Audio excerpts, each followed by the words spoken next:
Alhamdulillahilladzi arsala rasulahu bil huda wa dinil haqq liyudhhirahu 'ala dini kullihi wa kafa billahi shahida. Wa asyhadu an la ilaha illallah wahdahu la syarika lah wa asyhadu anna Muhammadan 'abduhu wa rasuluhu la nabiyya ba'dah. Allahumma shalli wa sallim wa barik 'ala nabiyyina Muhammadin wa 'ala alihi wa sahbihi ajma'in. Qala Allah Ta'ala fi kitabihil karim, ya ayyuhalladzina amanu taqullaha haqqa tuqatih wa la tamutunna illa wa antum muslimun, amma ba'd. Para alim ulama, para ustaz, para sesepuh yang senantiasa saya hormati dan saya muliakan, bapak-bapak dan ibu-ibu jamaah Masjid Al-Muhajirin yang dirahmati Allah Subhanahu wa Ta'ala. Alhamdulillah, kita sangat bersyukur kepada Allah Subhanahu wa Ta'ala pada malam hari ini diperkenankan oleh Allah Subhanahu wa Ta'ala berada di salah satu majelis ilmu, di mana majelis ilmu merupakan sarana yang paling efektif agar kita senantiasa istiqomah di jalan Allah Subhanahu wa Ta'ala. Karena di dalam majelis ilmu, di dalam sebuah pengajian, terkumpul beberapa kiat agar kita istiqomah di jalan Allah Subhanahu wa Ta'ala. Di dalam majelis ilmu kita bersama-sama belajar tentang tauhid, dan tauhid disebut sebagai qaul tsabit, ucapan yang teguh, di mana Allah berfirman dalam surat Ibrahim ayat yang ke-27, surat 14 surat Ibrahim ayat 27, yusabbitullahu alladziina aamanu bil qauli tsabiti fil hayatid dunya wa fil akhirah. Allah meneguhkan orang-orang beriman di dunia dan di akhirat dengan qaul tsabit, dengan ucapan yang teguh. Allah akan menjadikan seseorang istiqomah dengan qaul tsabit, ucapan yang teguh. Di mana Rasulullah menafsirkan ayat ini, beliau bersabda, al-muslimu idza su'ila fil qabr. Seorang muslim ketika ditanya di alam kubur, wa yashhadu an la ilaha illallah wa anna Muhammadar Rasulullah, lalu dia bersyahadat, asyhadu an la ilaha illallah wa asyhadu anna Muhammadar Rasulullah. Kata Rasulullah, kadzalika tafsiru ayat, itu adalah tafsir ayat surat Ibrahim ayat 27 tadi. Yusabbitullahu alladziina amanu bil qauli tsabit. Allah akan meneguhkan orang-orang beriman dengan ucapan yang teguh, yaitu tauhid, kalimat la ilaha illallah Muhammadur Rasulullah. Maka siapapun yang ingin istiqomah di jalan Allah, istiqomah di atas Islam, hendaknya dia belajar tauhid, dan itu adanya di pengajian.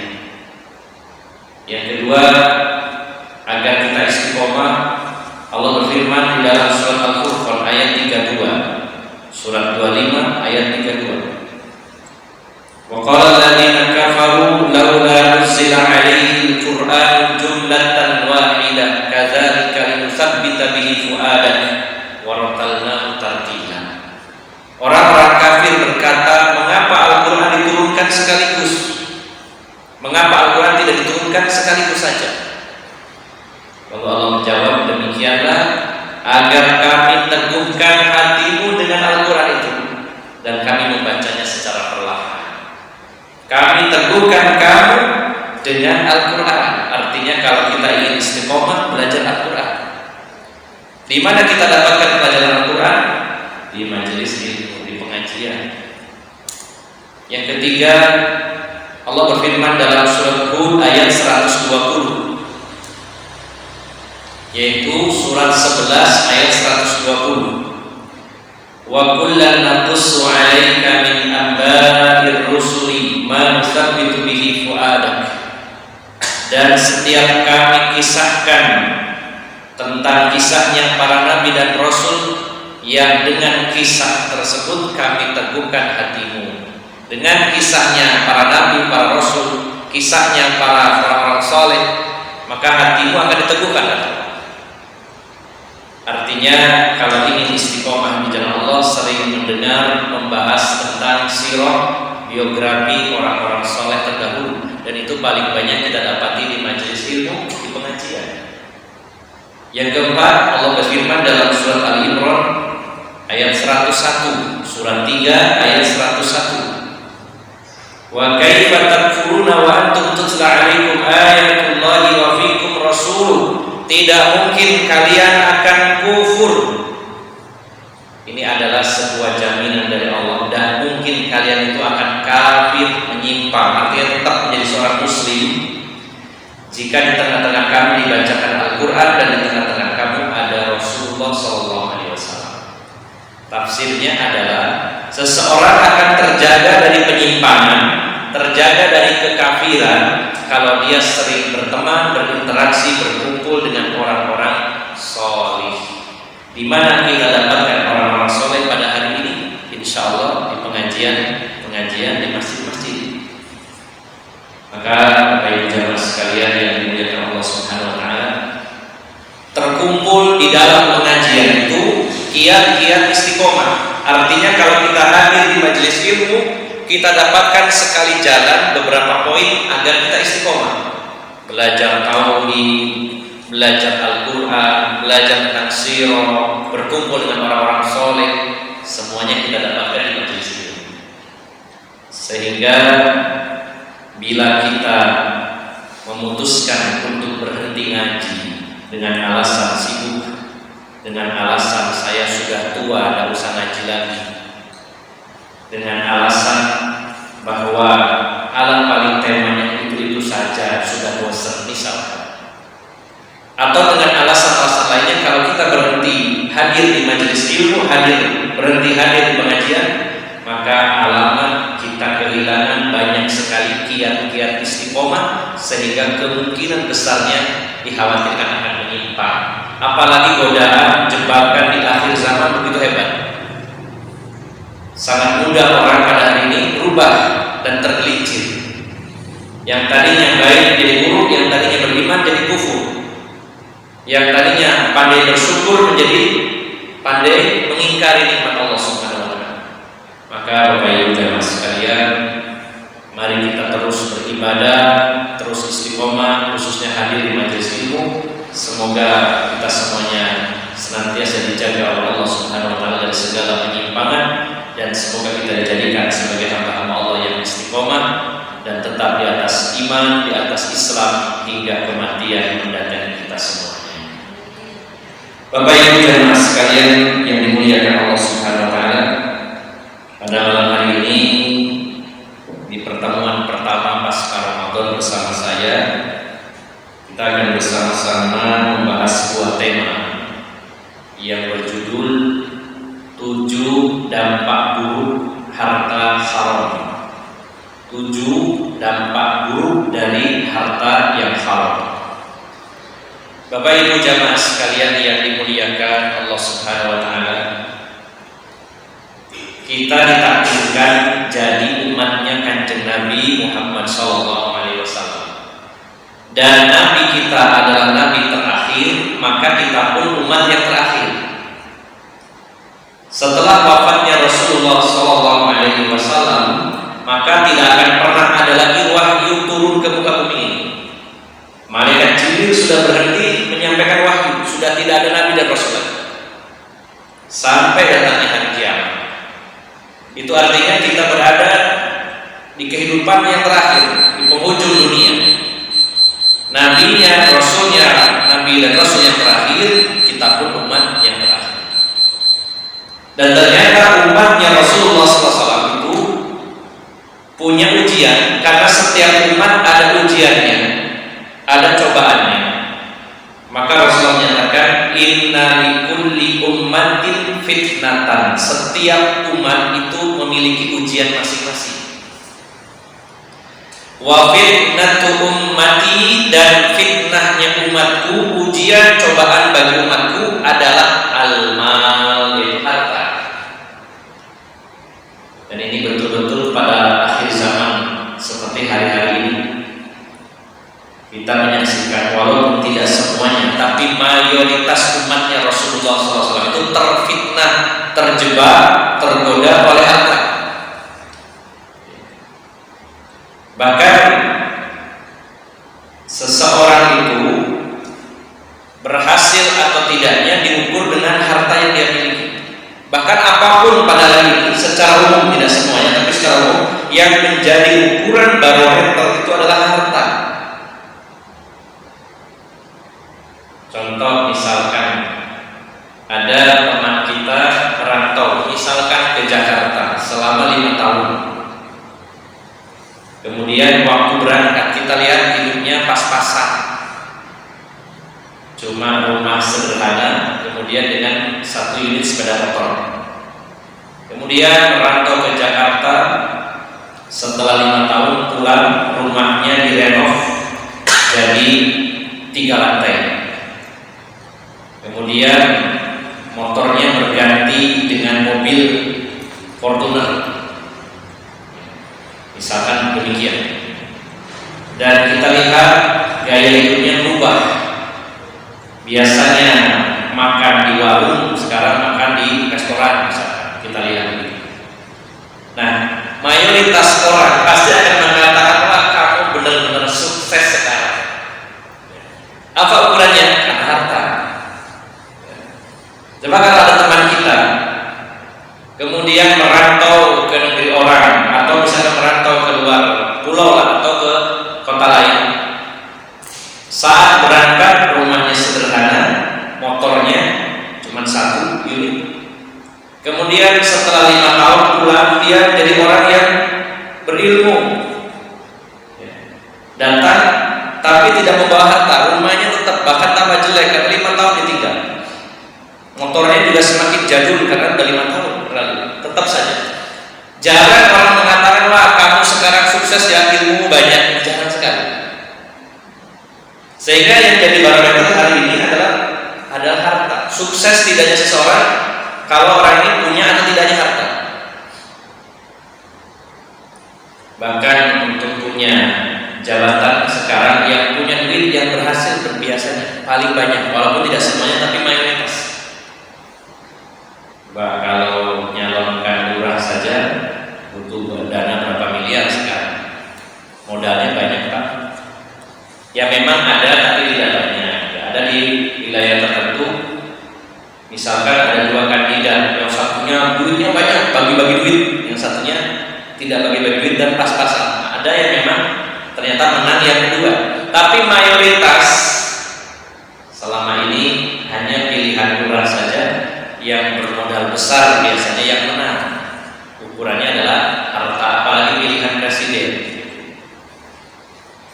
Dan semua apapun sekarang ukurannya, seseorang itu dihormati karena hartanya.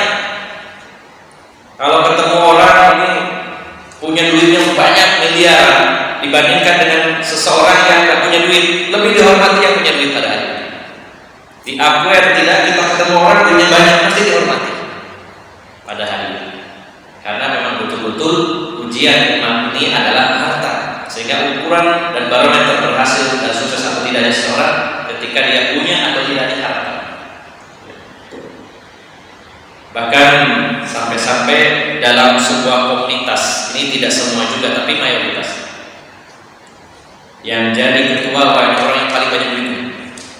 Banyak dalam komunitas-komunitas yang saya temui, yang sekiranya ini balungan gede istilahnya, bisa jadi ketua atas misalnya kok sugi. Nah ini yang terjadi pada hari ini. Dan memang secara asal manusia memang sangat cinta dengan harta. Sampai Allah nyatakan wa yuhibbunal mala hubban jamma, dan mereka manusia itu mencintai harta dengan cinta yang besar. Maka ini fitnah ujiannya umat Rasulullah SAW. Namun Bapak Ibu jamaah sekalian, Rasulullah SAW dan ajaran Islam tidak pernah menyuruh kita miskin. Bukan berarti kalau harta itu menjadi fitnah ujian lalu kita diperintahkan supaya hidup miskin, tidak. Namun Islam menekankan bahwa harta yang kita dapatkan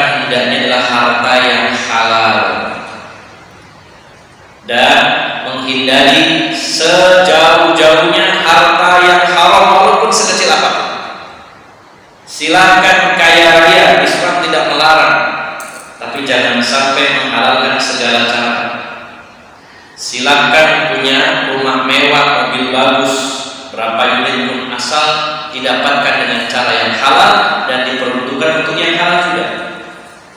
Karena cara mendapatkan dan cara membelanjakannya akan dimintai pertanggungjawaban oleh Allah Subhanahu wa taala. Yang halal saja akan dimintai pertanggungjawaban, apalagi yang haram. Semakin banyak harta kita, pertanggungjawabannya semakin besar di hari kiamat di hadapan Allah Subhanahu wa taala. Maka Bapak Ibu jamaah sekalian yang dimuliakan Allah Subhanahu wa taala, pada hari ini godaan harta begitu menggiurkan. Kita harus banyak-banyak berdoa kepada Allah Subhanahu wa taala agar terselamatkan dari harta yang haram. Karena pada hari ini antara harta yang halal dan haram itu tercampur baur, banyak orang yang tidak peduli. Maka Rasulullah SAW mengajarkan sebuah doa kepada kita semuanya dalam hadis riwayat Tirmidzi dan Imam Ahmad. Beliau mengajarkan doa, Allahumma kfini bihalalika an haramik wa aghnini bifadlika amman siwak. Ya Allah, cukupkanlah saya dengan harta yang halal dari harta yang haram. Maksudnya, ya Allah, cukupkanlah saya dengan harta yang halal, jauhkan dari harta yang haram. Jangan sampai kita menganggap nanti kalau yang halal masih kurang nih, harus ditambah lagi dengan yang haram. Beralasan ya, yang haram saja susah, apalagi yang halal. Yang penting mah harta. Maka kita berlindung kepada Allah, minta dicukupkan dengan yang halal, dijauhkan dari yang haram. Kemudian kita meminta kepada Allah, cukupkanlah aku dengan karunia-Mu dari bergantung kepada selain-Mu. Bapak Ibu jamaah sekalian yang dimuliakan Allah Subhanahu wa taala, pada hari ini banyak orang yang mengambil harta tidak peduli apakah harta itu halal atau haram. Dan ini sudah jauh-jauh hari dikabarkan oleh Rasulullah SAW. Beliau bersabda dalam hadis Bukhari, la ya'tiyanna 'alan nasi zaman, akan datang, benar-benar akan datang. Ini ada penegasan dengan lam dan nun tasdid. La ya'tiyanna 'alan nas zaman la yubali al-mar'u bima akhdal mal amin halal an min haram. Benar-benar akan datang satu masa di mana seseorang akan mengambil harta dan dia tidak peduli lagi apakah halal atau haram. Dan ini terjadi Bapak Ibu jamaah sekalian. Yang pertama, bisa jadi dia tahu bahwa itu haram, tapi karena ambisinya yang begitu besar, karena keserakahannya, karena dorongan hawa nafsunya yang begitu besar, yang penting dapat banyak, dia tahu kalau itu haram. Atau sebagian lagi, dia tidak tahu ini halal atau haram, tapi tidak mau mencari tahu, tidak mau belajar, tidak mau bertanya. Yang penting mah harta, yang penting duit, halal haram urusan belakang. Dia tidak tahu kalau itu haram. Yang penting sekarang ini dapat uang dengan instan, dengan mudah, dengan cepat. Kalau bisa dengan cara yang mudah.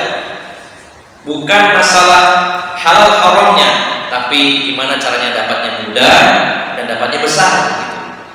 Yang jadi target adalah mudah dan besar jumlahnya, bukan halal atau haramnya.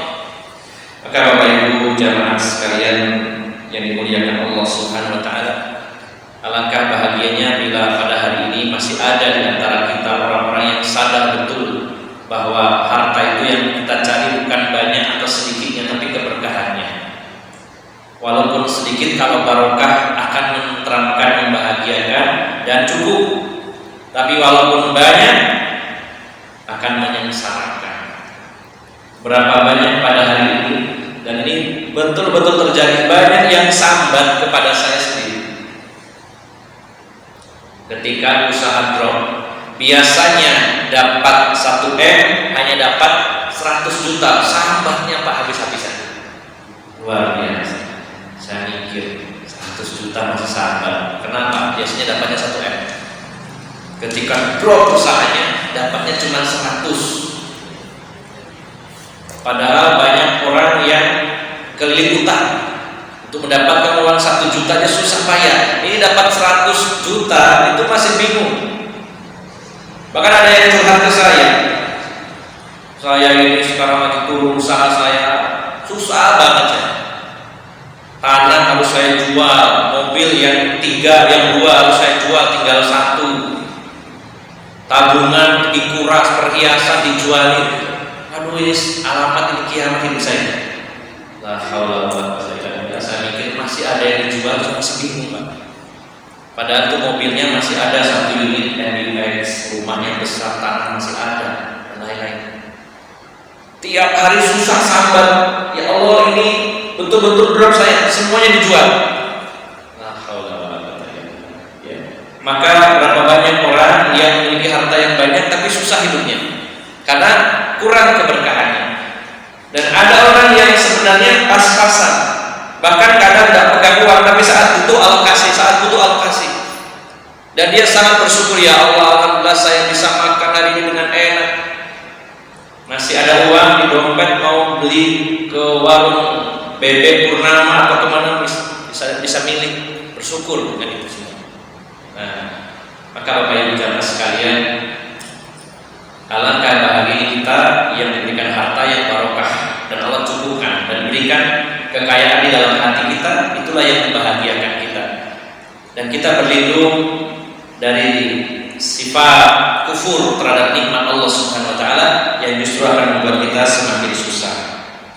Bapak Ibu jamaah sekalian yang dimuliakan Allah Subhanahu wa taala, maka silakan kita semuanya berusaha, dan Islam mengajarkan kepada kita untuk mencari sebab-sebab rezeki.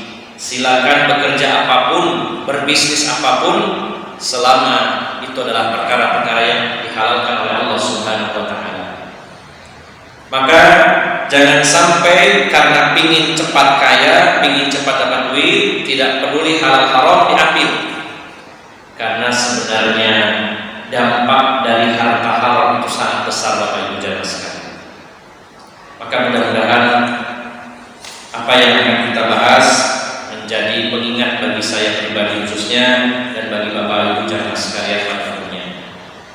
Karena pada hari ini ada orang yang mengambil harta haram karena serakah, dia tahu itu haram, atau yang kedua dia tidak tahu, yang penting dapat harta. Kadang tidak terasa transaksi muamalah yang dilakukan ternyata jatuh dalam haram. Dan pada hari ini banyak orang yang tahu barang haram ini dimakan haram dari bendanya, tapi yang sering tidak diketahui adalah dari cara mendapatkannya. Orang tahu ini babi haram, oh ya, nggak boleh makan babi. Kemudian orang tahu bahwa ini darah itu haram, ya. Dia tahu minuman keras haram. Kemudian benda-benda atau makanan minuman yang lain dia tahu, ya, sebagian besar tahu, walaupun mungkin ada yang tidak detail, ada sebagian besar tahu. Tapi yang sangat rawan adalah haram dari cara mendapatkannya. Kalau haram bendanya, banyak orang tahu. Sudah jelas babi haram, sudah jelas bangkai haram, sudah jelas minuman keras haram. Kemudian sudah jelas kalau misalkan lagi makanan dari sembelihan yang tidak disebut nama Allah, tahu. Tapi yang sangat kabur adalah orang tidak tahu bahwa harta haram itu dia dapatkan dari transaksi-transaksi yang bisa jadi mengandung unsur riba, atau mengandung unsur goror, spekulasi tinggi, atau bisa jadi mengandung unsur maisir, yaitu judi, atau bisa jadi menzalimi orang lain, memakan harta manusia secara batil. Nah, ini yang seringkali tidak tahu. Jadi haram itu ada dua macam, bendanya atau cara mendapatkannya. Hartanya berupa harta yang halal, boleh dikonsumsi, tapi cara mendapatkannya yang haram. Ini yang paling banyak pada hari ini. Berapa banyak orang menjual barang yang dia tidak miliki. Ini adalah perbuatan haram. Kita tidak punya barangnya tapi kita mengiklankan. Dari mana barang itu? Ini kadang banyak orang yang meremehkan, cuma tinggal copy paste. Bahkan ada yang mengcopy paste barang milik orang dia nggak punya. Coba kalau kita mau detailkan ini bab ini, masya Allah Bapak Ibu jamaah sekalian, ternyata banyak harta-harta haram yang selama ini kita anggap halal. Salah satunya adalah menjual barang milik orang tanpa izin. Ya, kita kopas-kopas saja begitu, padahal itu barang milik orang, kita nggak punya barang. Diharamkan di dalam Islam menjual barang yang belum kita miliki. Ya, ada pengecualian kalau orang itu pesan, Pak, saya pesan barang mereknya ini, seri ini, tipe ini, yang harga sekian, tolong dicarikan. Nah, ini beda lagi. Ada pesanan, kita carikan barang. Tapi kalau kita ini dari pesanan orang, langsung kita iklankan, saya menjual ini, padahal barangnya tidak ada. Nanti coba dengan Bapak Ibu cek browsing hukumnya bagaimana menjual barang yang tidak kita miliki, atau menjual barang milik orang lain tanpa seizin. Boleh menjualkan barang orang bila posisi kita satu sebagai makelar, boleh. Ya, dapat persenan mungkinnya dari pemiliknya. Atau kita sebagai reseller atau sebagai agen atau distributor, silakan. Tapi kalau barang orang tanpa seizin bahkan tanpa sepengetahuannya lalu kita iklankan, ini adalah menjual barang milik orang lain, hukumnya haram. Ini salah satu contoh saja, dan masih ada puluhan mungkin perkara-perkara yang diharamkan, di mana pada hari ini orang yang penting dapat mudah, dapat uang mudah. Seperti yang pernah saya singgung, contoh sistem dropshipping ini kan orang banyak yang melakukan. Dia tidak punya barang, hanya copy paste barang milik orang. Ketika ada orang yang pesan ke kita, kita pesankan ke pemiliknya. Lalu pemiliknya akan menjual, mengirim kepada pemesannya. Kita cuma dapat selisihnya. Kita nggak pernah nyentuh barang itu. Ini sistem dropshipping diharamkan dalam Islam. Karena barang itu belum ada serah terima kepada kita, barang milik orang lain. Kadang-kadang antara yang halal dan haram beda tipis. Kadang dengan beda akad jadi haram. Ini yang harus kita pelajari Bapak Ibu jamaah sekalian. Kita harus khawatir kalau di antara harta yang kita konsumsi, yang kita makan, yang kita minum, yang kita pakai, kendaraan yang kita naiki, tercampur di sana ada barang-barang haram, maka dampak buruknya sangat besar. Di antara dampak buruk dari harta haram, yang pertama, memakan harta haram berarti mendurhakai Allah dan mengikuti langkah syaitan. Siapapun yang memakan harta haram, dia durhaka kepada Allah dan mengikuti langkah syaitan. Ini sangat besar dosanya Bapak Ibu jemaah sekalian. Durhaka kepada orang tua saja dosanya besar. Durhaka kepada suami, para ibu, dosanya sangat besar. Apalagi durhaka kepada Allah Subhanahu wa taala. Allah berfirman di dalam surat Al-Baqarah ayat 168. Surat Al-Baqarah ayat 168. Allah berfirman, "Ya ayyuhan nas, kulu mimma fil ardi halalan thayyiban wa la tattabi'u khutuwatis syaitan innahu lakum aduwwun mubin." Hai manusia, makanlah yang halal lagi baik. Halalan thayyiban. Wahai manusia, kata Allah, makanlah yang halal dan baik yang terdapat di bumi ini. Dan janganlah kamu mengikuti langkah-langkah syaitan, karena sesungguhnya syaitan itu adalah musuh yang nyata bagi kamu. Maka Bapak Ibu jamaah sekalian yang dimuliakan Allah Subhanahu wa taala, pada ayat ini ada perintah dari Allah, makanlah dari yang halal dan yang baik. Kalau kamu memilih yang haram, berarti kamu mengikuti langkah syaitan dan durhaka, tidak nurut kepada Allah Subhanahu wa taala. Jadi ketika kita akan mendapatkan harta, kita pikir-pikir kalau ini haram, saya durhaka kepada Allah dan saya mengikuti jejak dan langkah-langkah syaitan. Ini sangat berbahaya Karena ketika kita mengikuti langkah syaitan, syaitan menuju ke neraka. Durhaka kepada Allah adalah dosa yang sangat besar. Kalau Allah perintahkan makanlah yang halal dan yang baik, jangan ikuti langkah syaitan. Kalau sebaliknya, makan yang haram berarti mengikuti langkah syaitan dan durhaka kepada Allah Subhanahu wa taala. Dampak buruk yang kedua, kalau kita auzubillah makan harta haram, yaitu akan kurang bersemangat dalam beramal soleh, malas untuk beribadah, malas beramal soleh. Kalau kita merasa malas sekali beramal soleh, malas ke masjid, malas sholat, malas ngaji, malas apa saja amal soleh, yang perlu kita koreksi salah satunya, bukan satu-satunya penyebab, tapi salah satunya bisa jadi Al-Mu'minun ayat 51. Surat 23 ayat 51. Ya ayyuhar rusulu kulu minat thayyibati wa'malu sholihat inni bima ta'maluna alim. Wahai para rasul, makanlah dari yang baik-baik dan beramal solehlah kalian. Sesungguhnya aku mengetahui apa yang kalian lakukan. Perintah ini kepada para rasul, para nabi, sekaligus kepada umatnya.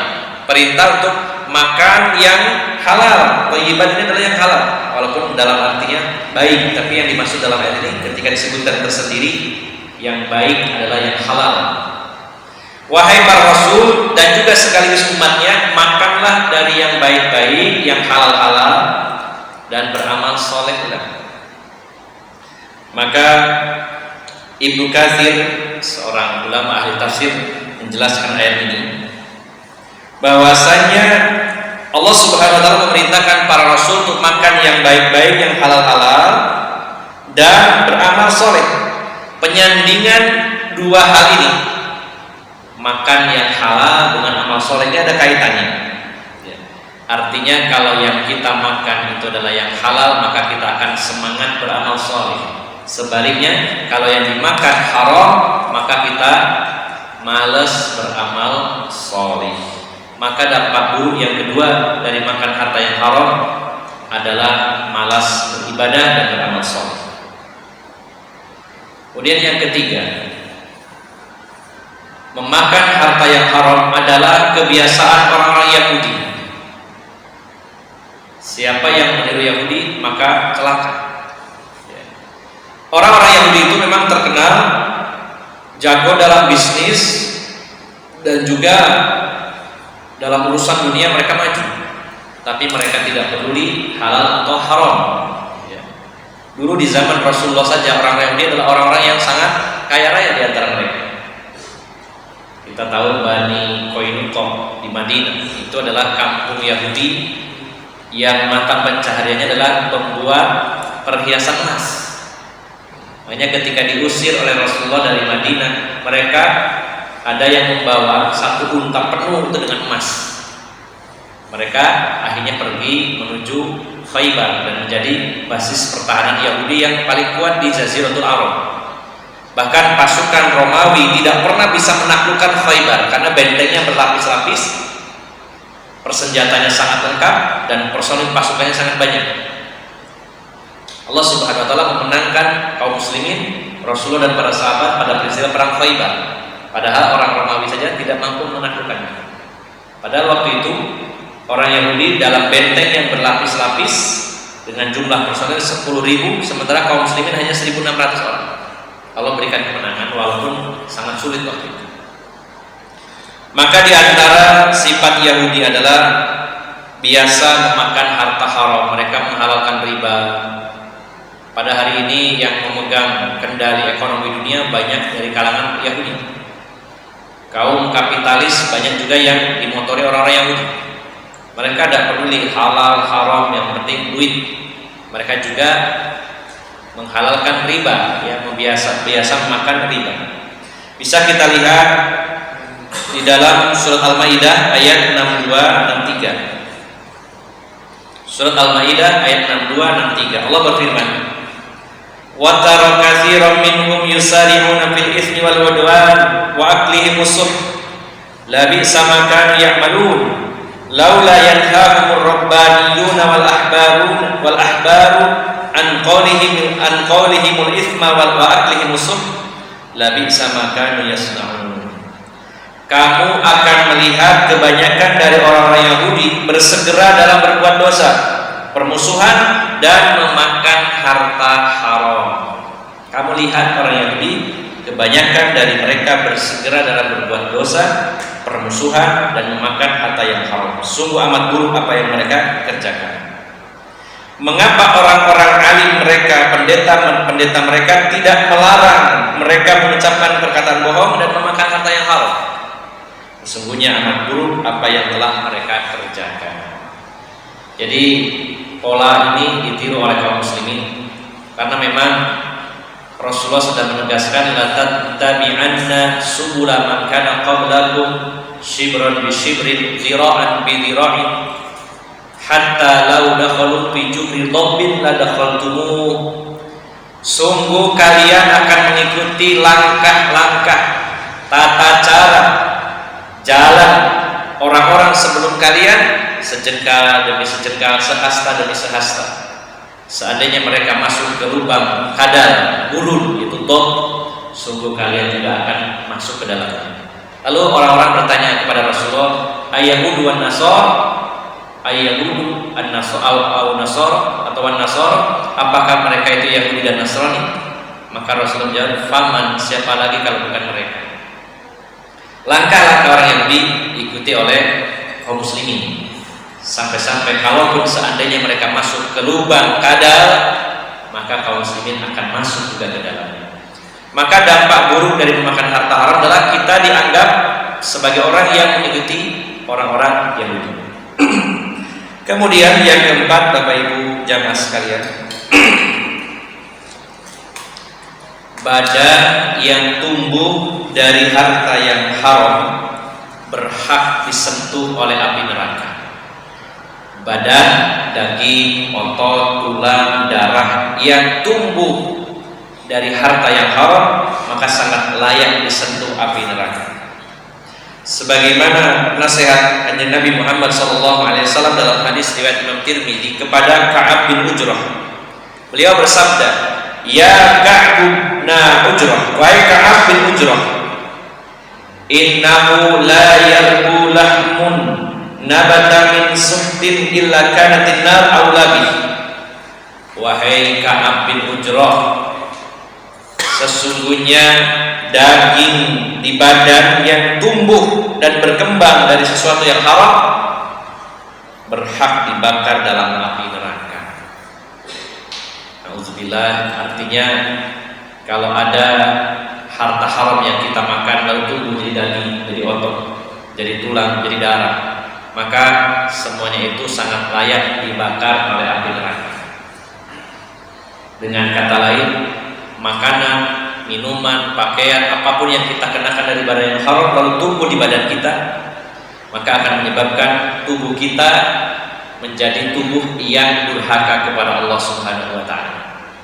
Tangan kita jadi mudah bermaksiat, mata kita mudah bermaksiat, telinga kita bermaksiat, lisan kita bermaksiat karena dimodali dari barang yang haram sehingga hanya disentuh oleh api neraka. Jadi Bapak Ibu jamaah sekalian yang dimuliakan Allah Subhanahu wa ta'ala, hati-hati, ini betul-betul terbukti dan fakta. Ada beberapa teman yang curhat, saya punya anak itu susah sekali dinasehati. Jadi rewel, kemudian pemarah, suka banting, dituturi apapun tidak bisa, disuruh apa ibadah susah banget. Biar kita tanyai, barangkali ada barang-barang haram yang diberikan kepada anaknya. Kalau dicek, oh ternyata masih banyak harta riba yang dimakan oleh dirinya dan anaknya, kemudian dibersihkan semuanya. Itu betul-betul kejadian teman saya sendiri. Disarankan coba dicek ada nggak harta haram yang masuk ke mulut anak jenengan. Setelah dicek, oh iya dia makan harta riba, maka seluruh asetnya dijual, dibersihkan untuk menutupi riba semua itu, bersih. Alhamdulillah setelah itu anaknya baik, turun. Sekarang malah mondok dan sudah hafal 3 juz baru beberapa bulan. Ya. Pintar sekali anaknya, turun dan luar biasa. Sifat-sifat buruknya hilang semuanya. Ini salah satu sebabnya. Kenapa? Karena daging, tulang, otot, kemudian darah yang tumbuh dari barang yang haram lebih layak disentuh oleh api neraka. Artinya barang-barang haram itu akan memicu yang mengkonsumsinya melakukan keharaman-keharaman sehingga dikhawatirkan disentuh oleh api neraka. Maka yang keempat, dampak buruk dari harta yang haram adalah badan yang tumbuh dari harta yang haram akan berhak disentuh oleh api neraka. Kemudian yang kelima, ini pernah kita bahas pada satu kajian bahwa doa orang yang makan harta haram tidak akan dikabulkan oleh Allah Subhanahu wa taala.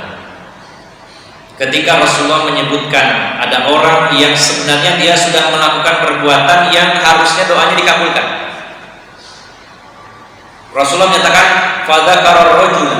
Rasulullah menceritakan seorang laki-laki yutirus safar, dia bersabar dalam waktu yang sangat lama. Karena orang yang safar itu doanya dikabulkan, diijabahi Allah. Dakwatul musafir, salah satu doa yang dikabulkan adalah dakwatul musafir, doanya musafir. Yutirus safar, dia lama dalam perjalanan. Kemudian akbar wa as'asu akbar, bajunya lusuh, rambutnya berdebu, kotor, susah payah. Wa yamuddu yadayhi ila sama, lalu dia mengangkat kedua tangannya ke langit dan mengatakan ya Rabbi ya Rabbi. Sebenarnya dia sudah melakukan hal-hal yang harusnya doa dikabulkan, mengangkat tangan, safa, memanggil Allah ya Rabbi ya Rabbi. Lalu kata Rasulullah, wa mat'amahu haram, wa mashrabahu haram, wa ghudiya bil haram, fa aina yustajabu lah. Dia makan dari yang haram, diberi minum dari yang haram, memakai pakaian yang haram, bagaimana mungkin dikabulkan doanya? Jadi orang yang makan harta haram doanya ditolak oleh Allah Subhanahu wa taala. Kemudian yang keenam, harta haram inilah yang menjadi penyebab mundurnya dan terhinanya kaum muslimin. Rasulullah menyatakan idza tabayatum bil 'inah wa akhadtum adnabal baqari wa raditum bizarmi wa taraktumul jihad sallallahu alaikum dhulla la yanzi'uhu hatta tarji'u ila dinikum. Kalau kalian sudah bertransaksi dengan sistem inah, riba yang dimanipulasi, dan kalian mengambil ekor sapi dan ridho dengan perkebunan, meninggalkan jihad, Allah akan menimpakan kehinaan, kekalahan, kemunduran di tengah-tengah kaum muslimin. Dan itu semua tidak akan Allah angkat, tidak Allah hilangkan kecuali kaum muslimin mau kembali kepada agama mereka. Maka salah satunya penyebab kemunduran kaum muslimin ketika mereka mencari, mengkonsumsi barang dan harta yang haram, menyebabkan kemunduran dan kekalahan kaum muslimin. Dan yang terakhir, harta yang haram menjadi penyebab banyaknya musibah dan bencana yang terjadi. Menjadi penyebab banyaknya musibah-musibah dan bencana-bencana yang terjadi.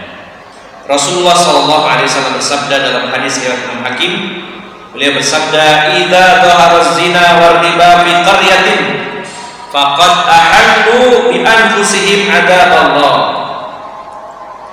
Apabila telah marak perzinahan dan juga riba di satu negeri, maka sungguh penduduk negeri itu telah menghalalkan diri mereka diazab oleh Allah Subhanahu wa taala. Ini mayoritas dianggap remeh oleh penduduk negeri kita sendiri. Zina dianggap biasa, riba juga dianggap hal yang lumrah. Bila zina sudah marak dan riba dianggap biasa, maka penduduk negeri itu telah menghalalkan dirinya untuk diazab oleh Allah Subhanahu wa taala. Bapak Ibu jamaah sekalian, tugas kita yang tahu, yang pertama menyelamatkan diri kita dan keluarga kita dari harta haram. Yang kedua mengingatkan orang-orang terdekat kita, kerabat kita, saudara kita. Kalau kita yakin tahu barangnya dari barang haram, kita nasihati dengan cara yang terbaik, dengan cara yang halus, dengan penuh kasih sayang, agar mereka terhindar dari musibah dan bencana yang terjadi. Maka inilah Bapak Ibu jamaah sekalian, 7 perkara yang merupakan dampak buruk dari memakan harta haram. Yang pertama, durhaka kepada Allah dan mengikuti langkah syaitan. Yang kedua, akan malas, tidak semangat dalam beramal soleh. Yang ketiga, itu meniru orang Yahudi, kebiasaan buruk Yahudi. Yang keempat, badan yang tumbuh dari harta yang haram maka lebih berhak disentuh oleh api neraka. Yang kelima, doa sangat sulit dikabulkan. Yang keenam, menyebabkan kemunduran dan kehinaan kaum muslimin. Dan yang ketujuh, yaitu mendatangkan musibah dan bencana. Mudah-mudahan Allah Subhanahu wa taala senantiasa menjaga diri kita dari harta yang haram dan mencukupi kita semuanya dengan harta yang halal, dan semoga kita senantiasa diberikan barokah dalam harta yang Allah amanahkan kepada kita semuanya. Demikian, semoga bermanfaat dan mohon maaf atas segala kekurangan. Billahi taufiq wal hidayah. Assalamualaikum warahmatullahi wabarakatuh.